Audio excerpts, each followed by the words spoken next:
The outrage on social media got a big boost because no one expected a Trump win. Out of 11 national polls the week before the election, only one put Donald Trump on top. In Focus reporter Mallory Sofaste takes a closer look at how and why the pollsters got it wrong. Jamie, over the next few weeks and months, there's going to be a lot of analysis and digging into why these polls showed a different outcome than reality. There are some early theories, though. It could be that people who said they were going to vote didn't, or there were a lot of hidden Trump voters, people who lied about voting for Hillary, or others who didn't take the survey because they didn't want to admit to voting for the president-elect. If you put your money on these predictions, you were in for a loss. But even though most polls got it wrong, it wasn't by much. In a lot of cases, Hillary Clinton and Donald Trump were within the margin of error of each other, but things just broke Trump's way. So while they weren't dramatically off from hitting the mark, there was something keeping the numbers from adding up.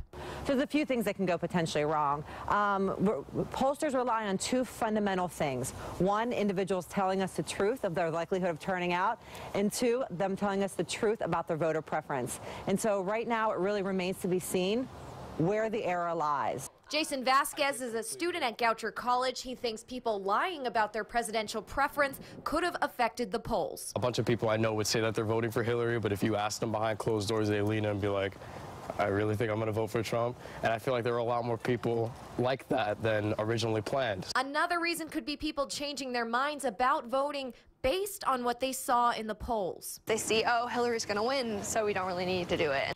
It'll take time to figure out what happened, but Dr. Malia Cromer, the director of Goucher Polling, says it could also have to do with the polling process.